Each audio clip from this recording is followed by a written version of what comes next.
वचन में जाएंगे। आज हमारा प्रभु का वचन संत यूहन्ना रचित सुसमाचार अध्याय 4 पद संख्या 20 से 24। यूहन्ना अध्याय 4 अध्याय 20 से लेकर 24 पद हम देखेंगे।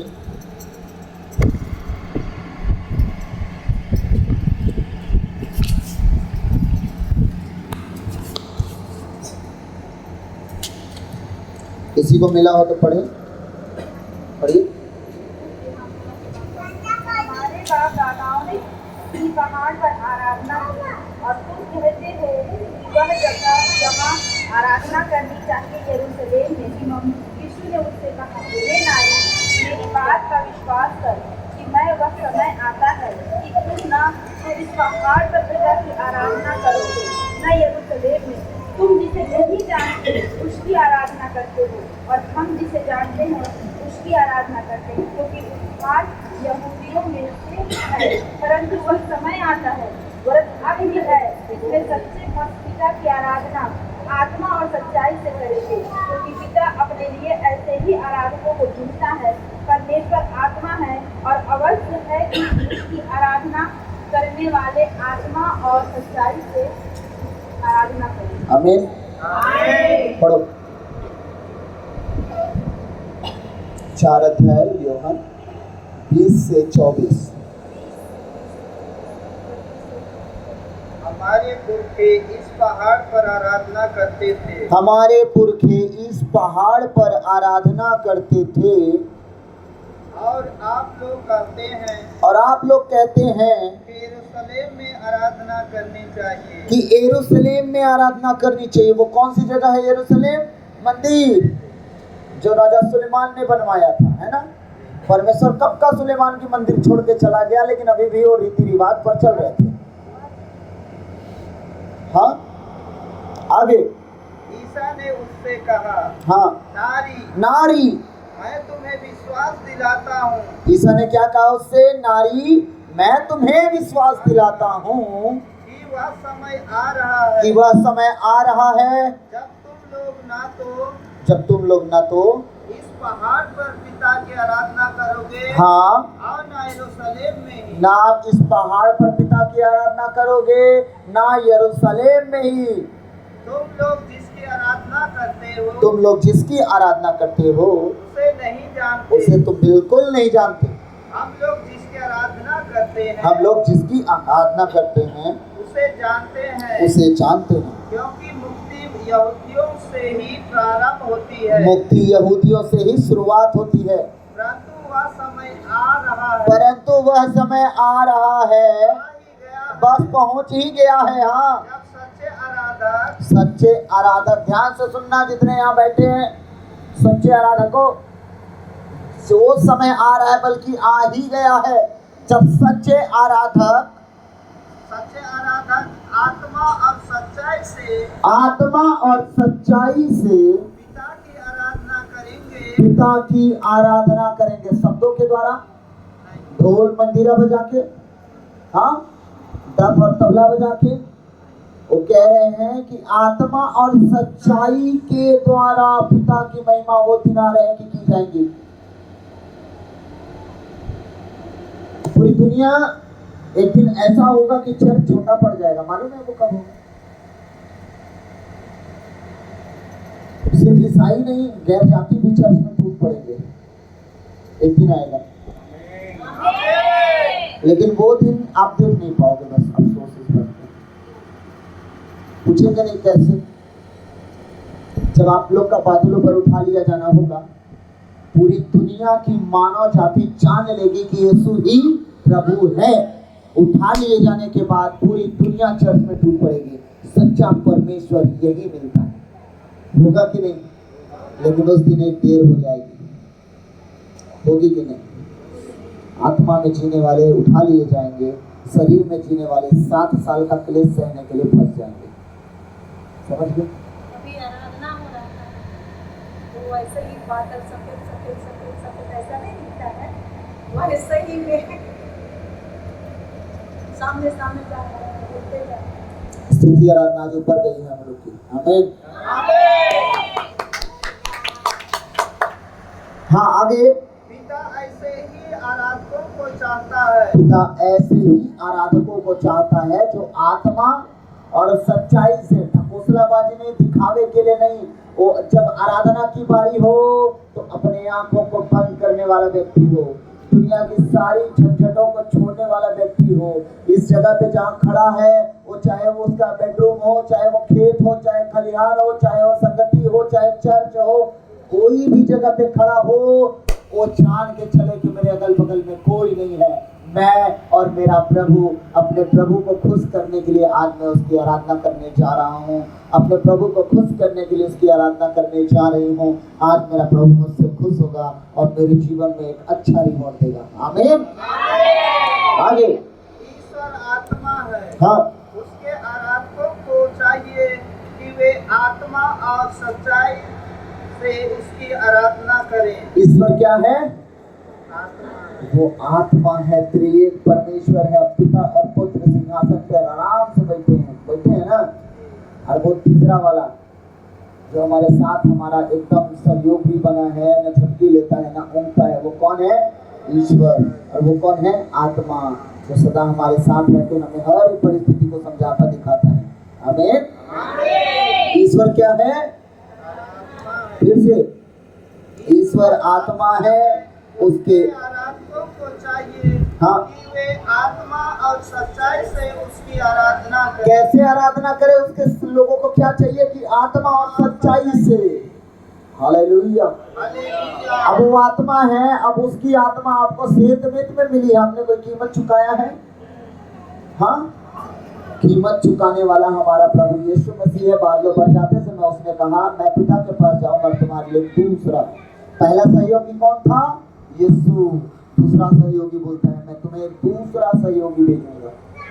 पिता से प्रार्थना करूंगा, तुम्हारे लिए दूसरा सहायक भेजेगा, जो सदा, एक दिन, 2 दिन, 4 दिन, सदा तुम्हारे मरने के बाद, हाँ, कब्रों में से जी कैसे उठोगे अगर वो सहायक ना रहे आपके साथ? तो अगर धर्मी जन मरे तो कब्र में से कैसे उठे अगर सहायक जन ना रहे? तो और सहायक सदा आपके साथ रहेगा जब तक आप स्वर्गराज ना पहुंच जाए। उसकी यही ड्यूटी मिली है कि आप अगर प्रभु की इच्छा के अनुसार चलो, आप उसकी योजना के अनुसार चलो, तो आपका उंगली पकड़ के वो चलाए और सदा वाला रास्ता दिखा दे, वो अनंत जीवन का हो। आमीन। हालेलुया। आइए मैं शुरू से शुरू करता हूँ। प्रभु इस वचन को पढ़े सुने जाने से आपको और हम सबको आशीष दे। आमीन। आइए, सर्वशक्तिमान महान परमेश्वर पिता, मेरे मुख पर पहरा बिठाइए, मेरे होठों के द्वार की रखवाली कीजिए। आज बोलने वाला मैं नहीं, मेरा नाम स्वयं मुझ में होकर अपने वचनों के द्वारा बातचीत करें। पिता मैं प्रार्थना करता हूँ, मेरे हर एक परिस्थिति को आपने देखा, जाना, सुना, समझा है परमेश्वर। आज के वचन के द्वारा आप बातचीत करें। बोलने वाला मैं नहीं, वरना आप स्वयं है। और अपने शब्द परमेश्वर आप स्वयं लेके आए और वचनों के भेदों के साथ हमसे बातचीत करें, ताकि आज हम प्रार्थना का महत्व समझ सके। इस योग बनाइए। सारी आदर आपको देते हुए यीशु के नाम से मांगते, सुनिए और दया से ग्रहण कीजिए। एक दिन ऐसा हुआ, हमारे प्रभु यीशु मसीह चलते चलते चलते चलते कुआं के पास पहुंचे, और एक बहन दोपहर में, मतलब दिन के 6ठे घंटे में, मतलब 12 बजे, है ना, 6 बजे सुबह हुआ, 12 बजे उस पहर में वो कुआं के पास रुका। उसके चेले चले गए खाना लेने, और एक बहन आई, और वो कौन थी? सामरी स्त्री। ठीक है, समारी स्त्री, जो भी नाम में क्या रखा आप समझिए। हालेलुया।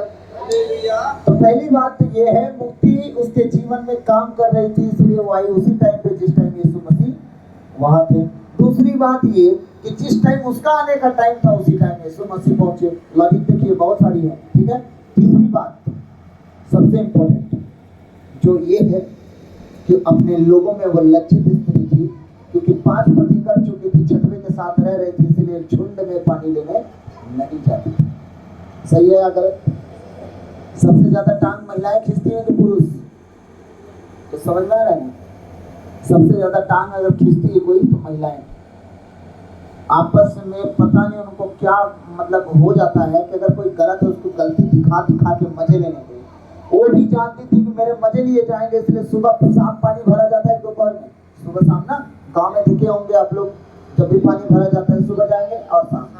ठीक है, लेकिन वो करेक्ट दोपहर में जाती थी, जब लोग नहा खा सब करके कंप्लीट कर लेते थे तब अकेले जाती थी।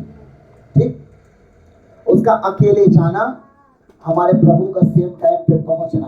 वो पहले क्या कर रही थी? यीशु से बकवास कर रही थी कि नहीं? हाँ, तू तो यहूदी है, तू तो हम लोग का छुआ पानी नहीं पीता, तुझे पानी कहाँ से घट गया? हाँ, ये सब बातें कर रही थी कि नहीं? यीशु मसीह का दिमाग खराब हुआ जब मैं वचन पढ़ रहा था। प्रभु का वचन क्या समझ में आया मेरे को? यीशु मसीह का दिमाग खराब हुआ तो उसका सारा सवाल का जवाब एक शब्द से दिया और सबका मुंह बंद। क्या बोले मालूम? एक काम कर, जा अपने पति को बुला ला। उसके मुंह पे ताला लगा के नहीं लगा, अभी भी वो मिठाई मार के एकदम मिठाई के साथ जवाब देता, कोई पति नहीं है। बोले हाँ, तू ना अपने बाप के बाप से बात कर रही है, थोड़ा हिसाब से। मुझे पता है 5 पति कर चुकी है, 6वें के साथ रह रही, वो भी तेरा पति नहीं। हाँ, अब आ गई औकात पे। आई, सारा बहसबाजी उसकी हो गई खत्म। हालेलुया। उसकी बहसबाजी खत्म हुई कि नहीं हुई? हो गई ना? क्यों हुई? क्योंकि वो इतने टाइम तक सोच रही थी कि एक यहूदी है, बस उसके कपड़ों के पहरावे से वो क्या सोच रही थी? यहूदी है। वो नहीं जानी कि मुक्तिदाता आया है तेरे पास तुझे मुक्ति देने। जब वो जानी कि मेरे जीवन के सारे राज खोल देने वाला यहाँ खड़ा है, अरे हमने सुना था मसीह आने वाला, कहीं तो वही तो नहीं। अनुमान भी लगा रही है लेकिन करेक्ट नहीं हो पा रही। वो तो सोचती रही होगी कि मसीह आएगा तो राजाओं के घर में जन्म लेगा, वो साथ में चलता फिरेगा, भाई राजा महाराजा टाइप से जीवन जिएगा। वो क्या जाने कि एक भविष्यवक्ता की तरह जीवन जिएगा हमारा प्रभु। हालेलुया। हाँ, अब वो कहती है, अब क्या कहती है 20वां वचन, अब पढ़िए आप। हमारे पुरखे इस पहाड़ पर आराधना करते थे। अब वो क्या कर रही है? महोदय मैं समझ गई हूँ कि आप नबी हैं, क्यों? मेरे जीवन का राज आपने खोल कर रख दिया। अब वो कह रही है हमारे पुरखे इस पहाड़ पर आराधना करते थे और आप लोग कहते हैं कि यरूशलेम में आराधना करनी चाहिए। हालेलुया। यहाँ जितने बैठे हैं सब मंदिर वाले हम लोग हैं ना, अपने भवन में जाते हैं ना प्रभु के। तो जो आराधना आप प्रभु के भवन में करते हैं हर संडे, उस आराधना में वो उपस्थिति महसूस कर पाते हैं जो आपको आज मिली या अकेले में मिल जाती है?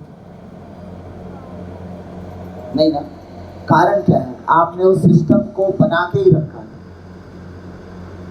गलत बोल रहा हूं? आज हम लोग प्रभु का गीत गाए कि बस कुछ भी गा रहे थे? प्रभु का गीत ना, गीत ही ऐसा चुनो कि लोग आराधक बन जाएं। गीत ही ऐसा चुनो कि वो गीत दृष्टों के बराबर एक ही हो और वो गीत आत्मा और सच्चाई से हो, भवन में भी और अपने घर में भी। हालेलुया। हालेलुया।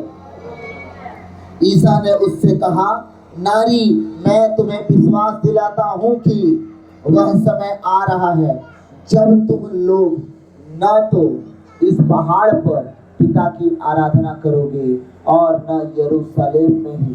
कह रहा प्रभु यीशु मसीह वो दिन आने वाले हैं कि न तुम खुलेआम प्रार्थना कर पाओगे न मंदिर में कर पाओगे। वो दिन आने वाले हैं। सही चल रहा है कि नहीं? घरों में छापा पड़ जा रहा है। क्या कर रहे हो? चोरी नहीं, डकैती नहीं, दारू पी के गाली दे रहे हो नहीं। सोचिए जो कर रहे हैं उनके लिए कोई लड़ाई नहीं है, प्रभु की महिमा करने वालों के लिए लड़ाई चलती है। शैतान को दिक्कत, दुनिया का कोई कांड कर दीजिए आप लोग, सुधर के बिगड़ जाके, सुधरे ना, बिगड़ के पूरे लुढ़क में जो करना है कर दीजिए, कोई नहीं बोलेगा। लेकिन आप जाके उनके बीच में खड़े होकर बोल दीजिए चलिए प्रार्थना करना है, तो समझे कि नहीं समझे? दारू पीने के लिए फिर कहा दीजिए 10 लोग आ जाएंगे, 100 लोग आ जाएंगे, बोल दीजिए यार फ्री का दारू, बस दुआ करने के लिए बोल दीजिए, फालतू बात टाइम नहीं। तो समझ में, शैतान गैर जातियों में नहीं, शुरुआत तो अपनी जातियों से करता है, हमारे लोगों में लंगी मारने के लिए खड़ा करता है। सही कह रहा हूँ या गलत? इन सब बातों को हमें समझ के चलना होगा। हालेलुया। हालेलुया। अब परमेश्वर क्या कह रहा है, वो दिन आ रहे हैं ना तुम परमेश्वर की महिमा पहाड़ों पर खुलेआम कर सकते हो, ना कि मंदिर में दरवाजा बंद करके। तुम्हारी सच्ची आराधना कहाँ होगी? क्या कह रहा है प्रभु का वचन? पढ़ेंगे हम 22वां वचन। तुम लोग जिसकी आराधना करते हो उसे नहीं जानते। तुम लोग किसकी आराधना करते हो? उसे नहीं जानते। अगर आप उसे जानते कि वो कौन है, आप जिस दिन ये जानते थे कि आपका प्रभु आपके साथ चलता फिरता बातचीत करता, आपको सुनता है, आपकी सोच को वो देखता है, आपकी समझ को वो देखता है, आपकी इमेजिनेशन को भी वो महसूस करता है, तब हम जब किसी बात को विशेष रूप से ज्यादा सोचने लगते हैं, परमेश्वर उसे क्या करता है? बना देता है। ले तू अपनी चिंता को हटा, मेरा ध्यान मेरे ऊपर ध्यान लगा। सही है?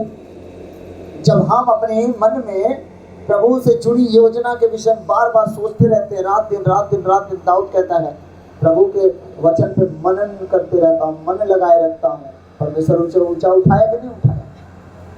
राजा था तो राजा का पद का क्या मतलब होता है कि जब भी लड़ाई हो उसमें अव्वल नंबर मैं हूँ, कि दूसरा कोई हो जाए, कि मुझे मार के कोई चला जाए, नहीं, उसका मन रात दिन इसी में लगा रहता था कि प्रभु मेरा चरवाहा है, मुझे किसी बात की घटी ना होगी।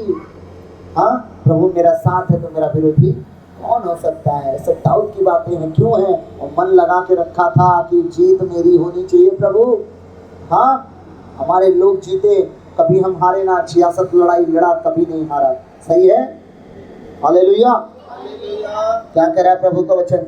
तुम लोग जिसकी आराधना करते हो उसे नहीं जानते। हम लोग जिसकी आराधना करते हैं उसे जानते हैं। अगर आज हमारी कलीसिया जिसकी आराधना करती है, अगर उसे सचमुच जान लेती, क्या ही बात होगा। वो ये जानते हैं यीशु मसीह के नाम से इकट्ठे हुए हैं, हम स्तुति प्रार्थना करने आए हैं, बस यही जानते हैं ना। लेकिन जिस दिन उसे वो समझ ले कि वो कुछ भी कर सकता है और आज तक करते आया है, उसके लिए अगर धन्यवादी बन जाए ना, मैं सच कहता हूँ, यहाँ नहीं, आज जिस तरह यहाँ उसी तरह हर एक कलीसिया में, हर एक चर्च में आराधना होना शुरू हो जाए। हमारे प्रभु को लोग लाइटली ले लिए हैं। घर की मुर्गी दाल बराबर। यीशु मसीह तो हमारे घर का है, हमारे धर्म का गुरु है। बस वो धर्म वरम का गुरु कुछ नहीं है, वो परमेश्वर है, परमेश्वर। और ना जिस दिन इस लेवल को हम समझ गए ना कि परमेश्वर का लेवल होता क्या है, मैं सच कहता हूँ, गलती से गलती नहीं होगी और परमेश्वर की उपस्थिति में चलना शुरू हो जाएगा। वो कौन है? परमेश्वर। हालेलुया। यीशु मसीह कह रहे हैं जिसे तुम नहीं जानते उसकी तुम आराधना करते हो, और हम जिसे जानते हैं उसकी आराधना करते हैं। जिसे आप जानते हो अगर उसकी आराधना करोगे तो क्या बेनिफिट मिलेगा या नहीं? हवा में तीर चलाओगे तो क्या निशाने पे लगेगा? पौलुस कहता है मैं हवा मुक्का नहीं चलाता, मतलब जहां भी चलाता वहां निशाने पे चलाता। अगर आपकी आराधना हो तो कुछ भी ना हो, आप मीनिंगफुल गीतों को गाओ। हाँ, आज हमने गाया एक पंजाबी गीत था, मुझे दे खुदावन दे तू अपना डर दे, डर डर। परमेश्वर आज भय खत्म हो गया है तेरा। कुछ भी गलती करने से पहले हम गलती कर देते हैं, तेरे बारे में सोचते तक नहीं। तू देख रहा होगा, सुन रहा होगा, महसूस कर रहा होगा कि मेरे बेटे बेटी क्या कर रहे हैं। तो ये डर दे प्रभु, ये डर दे प्रभु, ये डर दे। ये डर मांगने की जरूरत है। वो सिर्फ एक गीत नहीं है, आपके लिए भविष्यवाणी। हर एक परमेश्वर की आराधना के लाइन अपने जीवन के लिए दर्शाता है कि हम किस वे में उस गीत को गाएंगे अपने जीवन के लिए। लहू के गीत क्यों गाते हैं? ताकि हमारे पाप क्षमा हो। उसके मार खाने के गीत क्यों गाते हैं? ताकि हम चंगे हो जाएं। उसके आत्मा के गीत क्यों गाते हैं? ताकि हम आत्मा में भर के प्रभु के पीछे चले, उसके लोगों को चलाएं। कितने लोग हैं जब अपने प्रभु के भवन में, अब परमेश्वर का आत्मा मुझसे एक बात कह रहा है, आप सबसे सीरियस हो जाइए, क्योंकि अब परमेश्वर अपने लोगों को इकट्ठा करना चाहता है। अब परमेश्वर अपने लोगों को एकजुट करना चाहता है। अब परमेश्वर अपनी कलीसिया को फिर संभालना चाहता है। हमारी कैथोलिक कलीसिया को ऊंचा उठाना चाहता है, और सिर्फ गैर कलीसियाओं में नहीं, हमारे रोमन कैथोलिक कलीसियाओं परमेश्वर अपनी आत्मा को लिए चलना चाहता है, और भरपूरी से लिए ले चलना चाहता है। अब तक जो नहीं हुआ अब वो करेगा अपनी कलीसिया में, अपने लोगों के बीच में। आने वाले समय में आप गवाही पे गवाही, गवाही पे गवाही, गवाही पे गवाही देखोगे यीशु मसीह के नाम से। ऐसा होगा और परमेश्वर का आत्मा मुझसे कह रहा है ऐसा होगा और हम देखेंगे अब तक जो नहीं हुआ वो होगा। दूर दूर से लोग आपकी कलीसियाओं में इकट्ठे होंगे यीशु मसीह के नाम से। अपने लोगों को इकट्ठा करना शुरू करो, अपने लोगों को चुनना शुरू करो, अपने खेत में जाओ और हंसिया लो। काटने का समय है, एक एक जन अपने लोगों को काटना शुरू करो। अपने भवन में उन्हें निमंत्रित करो, वो आएंगे बचेंगे, आएंगे बचेंगे, आएंगे बचेंगे। यीशु मसीह के नाम से आएंगे और बचेंगे, वो बचेंगे। उनका घराना आपके द्वारा बचाया जाएगा और आपके वो मुकुट ठहरेंगे स्वर्ग राज में एक दिन। आमीन आमीन। प्रभु का वचन कह रहा है तुम लोग जिसकी आराधना करते हो उसे नहीं जानते, हम लोग जिसकी आराधना करते हैं उसे जानते हैं। यीशु मसीह कभी भी अपने पिता की आराधना वैसे ही करती है जैसे हमने पिछले दिनों में किया। पूरा दिन सुसमाचार सुनाता था, पूरी रात खुदा के साथ इकट्ठा रहता था। हाँ, 40 दिन 40 रात का मतलब क्या होता है? 40 दिन प्रार्थना किया और रात भर सोया। 40 रात 40 दिन प्रभु यीशु मसीह पिता परमेश्वर के साथ जी रहा था। हवाबाजी नहीं चल रही थी। हालेलुया। अपने जीवन को, अपने परिस्थितियों को जांचो। अगर शरीर की अभिलाषाएं मार रही होंगी, कमजोर कर रही होंगी, पकड़ रही होंगी, अपने आप को उपवासी जीवन बना दो। सच कहता हूँ शरीर मांगना छोड़ देगा जो जरूरत के लिए मांग रहा है। चाहे शरीर की कोई भी जरूरत हो, मांगना छोड़ देगा, क्योंकि आप स्ट्रगल शुरू कर रहे हो। प्रभु में की हुई मेहनत, फिर से प्रभु में की हुई मेहनत। अगर आप उपवासी जीवन कर रहे हो तो किसके लिए? अपने प्रभु से जुड़ने के लिए। क्या वो मेहनत व्यर्थ जाएगी? आप चाहते तो भोजन कर सकते हो, कोई खाना के लिए रोक रखा है?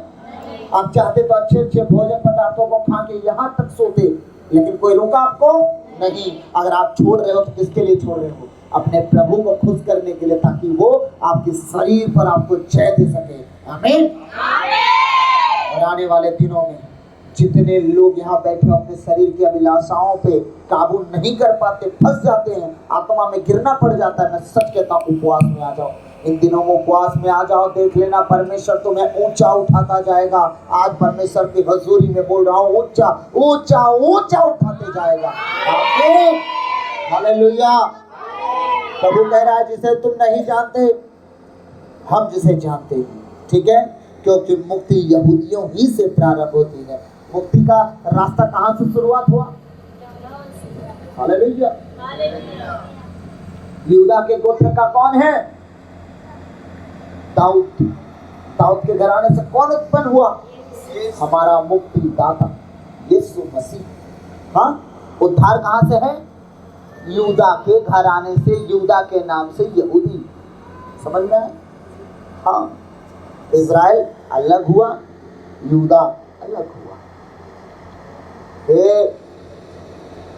दाऊद ईसा के घराने से हमारा क्या लेना देना? इज़राइली उसे छोड़ के अलग हो गए। कब? सुलेमान के बेटा के टाइम। हाँ सही है, क्योंकि वो वजन उन पर ज्यादा ला दिया, उनको सताना शुरू कर दिया। राजा सुलेमान जो उस पर विपत्ति डाली थी प्रजा पर, उन्होंने मांग की थी कि थोड़ा जुआ हल्का कर। कहता है मेरे पिता के अंगूठा से मोटी तो मेरी चिमरी उंगली है, तुम पर और भार डालूंगा मैं। कहाँ लगे हो तुम? मुझे कम समझते हो? मेरा पिता तुम्हें कोड़ों से मारता था, मैं बिच्छू के डंकों से तुम्हें दर्द दूंगा। तब बोलते हैं सुन चल निकल, राजा हम तय करते हैं, तू हमें तय क्या करेगा? इज़राइल का सारा गोत्र निकल लिया और ईसे का घराना, मात्र दाऊद का घराना, कौन? यहूदा का घराना, जिसे हम यहूदी कहते हैं, मात्र वो रह गए। और आज यीशु मसीह भी आए और पूरा का पूरा इज़राइल आज तक यहूदियों का है कि नहीं? हालेलुया। समझिएगा पूरी बात को। हालेलुया। प्रभु का वचन कह रहा है क्योंकि मुक्ति यहूदियों से ही प्रारंभ होता है, परंतु वह समय आ रहा है, आ ही गया है। कौन सा समय? वह समय जो जो समय आपको पकड़ने का होगा, सताने का होगा, चुप कराने का होगा, आराधना ना करने देने का होगा, प्रार्थना ना करने देने का होगा, आपको दबाया जाएगा, आपको चुप कराया जाएगा, वो समय आ गए हैं। आप ना ओपनली जब मन में आए, बिना सोचे ना, परमेश्वर की महिमा बिना आप किसी को सूचना दिए नहीं कर सकते। क्या दुनिया ना, कितना चलन है शैतान को। वो भूल गया कि वो धधकती हुई आग में 1000 साल जब वो जाएगा उस गड्ढे में, वहाँ तैरते रहेगा, कितना स्वाद मिलेगा उसको। ना वहाँ की आग बुझेगी, ना वहाँ के कीड़े मरेंगे। लेकिन वो अपनी सारी औकात जानने के बाद भी अपने पिता परमेश्वर को दुखी करने की कोशिश करता है। मैं तो जाऊंगा पर तेरे लोगों को छोड़ूंगा नहीं। लेकिन जो आत्मा के अनुसार आराधना प्रार्थना में जीता है, मैं सच कहता हूँ, शैतान सामने ऐसे फेस टू फेस खड़े होके आपका बाल टच नहीं कर सकता। क्यों मालूम है? पहले आमीन तो बोलो। क्योंकि यहाँ ना उसका लहू लगा है। और जब शैतान छूने की कोशिश भी करता है ना, तो बगल वाला शैतान बोलता है मत छू रे, मत छू। काहे? देख उसके माथे पे लहू लगा है। इतने स्वर्गदूत डंडे लगाएंगे ना हम लोग को, हम लोग को भागने के लिए रास्ता नहीं मिलेगा। इतने लठ पवित्र आत्मा के पड़ेंगे हमारे ऊपर कि हम 7 मार्ग नहीं 70 मार्ग खोजेंगे तो भी नहीं बच पाएंगे। उन लोग ज़्यादा तेज उड़ते हैं, स्वर्ग से धरती तक आ जाते हैं। सोच, हम लोग को तो धरती बस मिला है भागने के लिए, कहाँ भागेंगे? उधर नरक की आग है धधकती हुई, वहाँ बचेंगे? इतना पीटेंगे ना कि दिमाग ठीक हो जाएगा। इसलिए क्या करो, छूना मत। लेकिन जब लहू के दायरे से हम बाहर होते हैं, तब वो घुसते हैं और हमें लताड़ लताड़ के मारते हैं। इसलिए आत्मा और सच्चाई में जीने वाला व्यक्ति, आत्मा में चलेंगे तो प्रभु की खोज करेंगे, सच्चाई में चलेंगे तो क्या होगा मालूम है? गुनाहों से दूर हो जाएंगे। अब प्रभु के लहू के अंदर, उसके लहू के बाड़े में, उसके कवर क्षेत्र में, सही है? अब शैतान आपके उस बाड़े को तोड़ नहीं सकता। Yes, hallelujah. परंतु वह समय आ रहा है, आ ही गया है, जब सच्चे आराधक, कौन? सब आराधक नहीं, सच्चे आराधकों की बात हो रही है। सच्चे आराधक आत्मा और सच्चाई से पिता की आराधना करेंगे। कैसे? आत्मा से और सच्चाई से, दिखावे से नहीं, फरेब से नहीं, झूठ से नहीं। आराधना में इस नाम की जय जय खूब किए, नाचे गाए, जो मन में आए वो किए, ठीक सब चला। आराधना खत्म होते के साथ, हाँ फलाना तो ये बोला, उसने तो उस दिन ये कहा। अरे बीती बातों को मत उखाड़ो, अपनी आत्मिक जीवन को बर्बाद मत करो। जिसने बोया वो काटेगा। तुम लेखा लेने वाले कौन होते हो? अगर तुम उसकी बात इसकी बात कर ही लिए तो तुम क्या बना लिए और क्या बिगाड़ लिए? कुछ बना पाए? अगर कुछ नहीं बना पाए तो बोलते क्यों हो? मुंह बंद।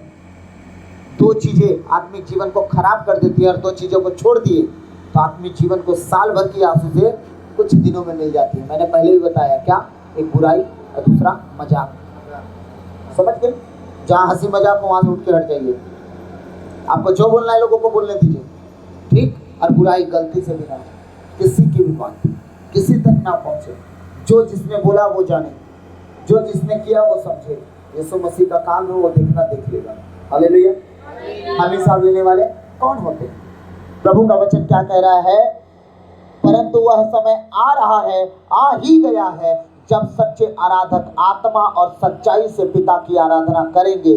पिता ऐसे ही आराधकों को चाहता है।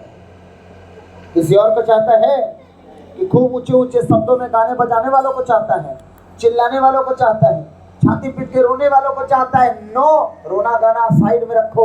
आराधना के टाइम आराधना में आ जाओ।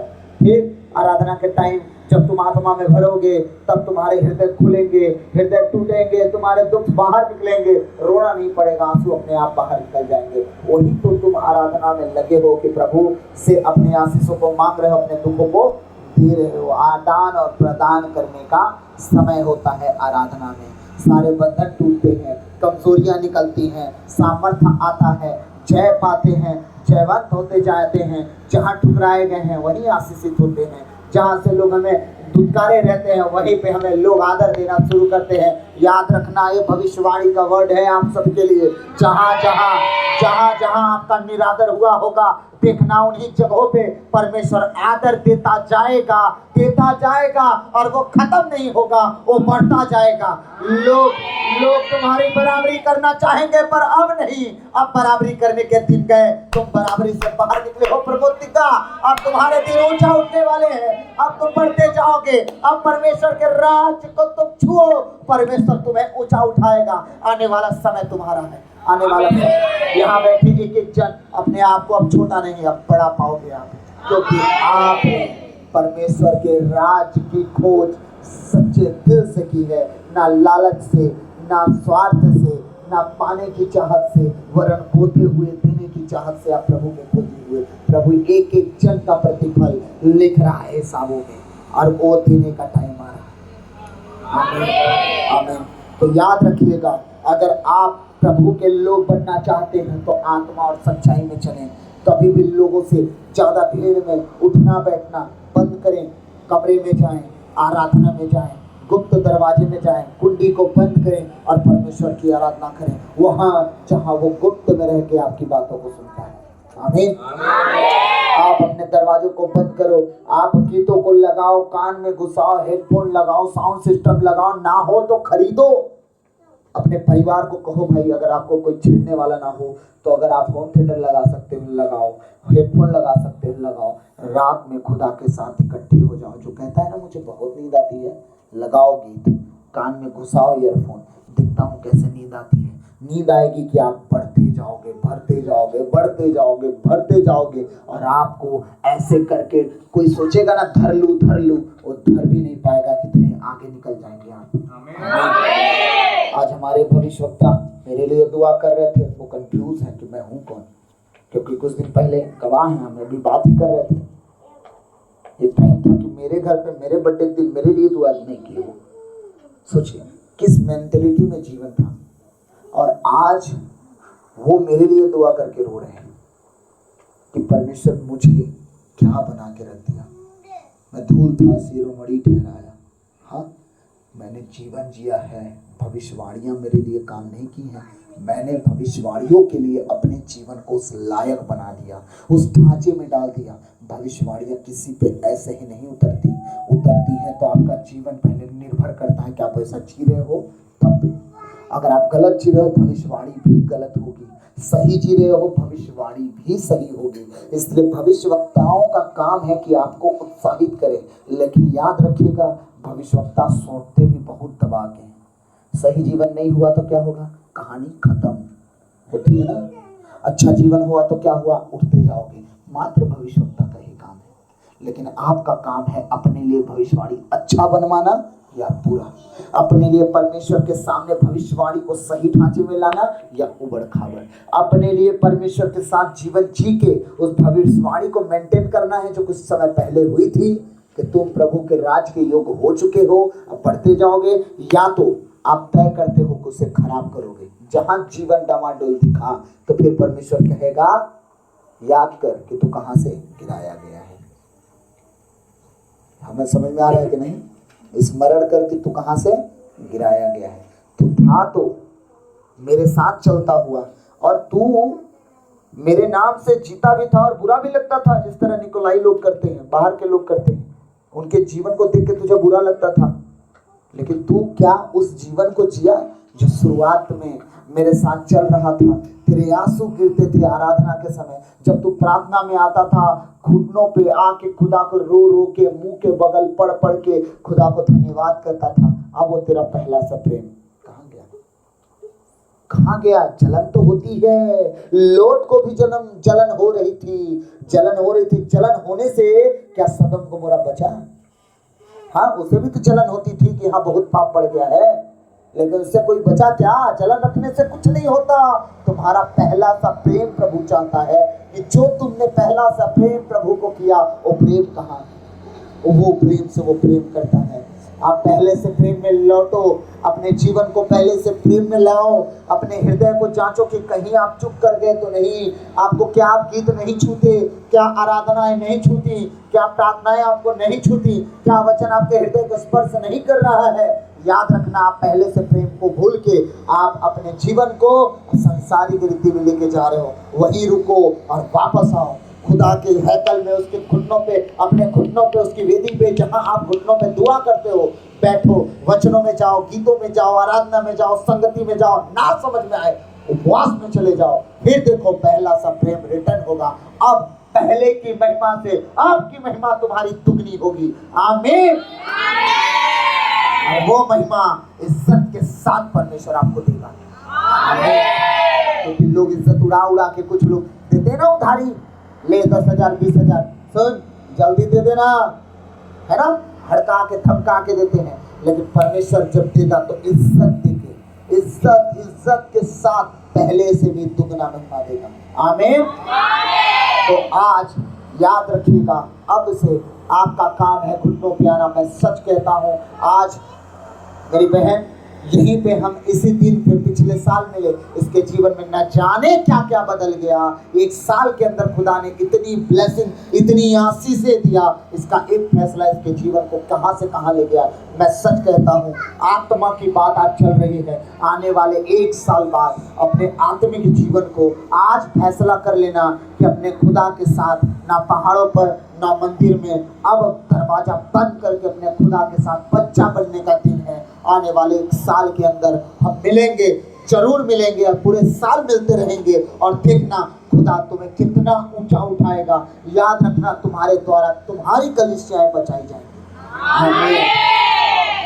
याद रखिएगा, अगुआ घर घर नहीं घूमता, कलीसिया घर घर घूमती है, अपने पड़ोसियों से अड़ोसियों से मिलती है, सूचना देती है, चलो हम दुआ करते हैं। आपका उत्साह अगर होगा खुदा की ओर, तब आप उत्साहित कर पाओगे। अगर परमेश्वर का प्रेम आपके हृदय को छुआ है, तब आप परमेश्वर के प्रेम से दूसरे के हृदय को परमेश्वर के करीब ला पाओगे। अगर नहीं छुआ तो आप प्रचार नहीं कर पाओगे। समझ में आया?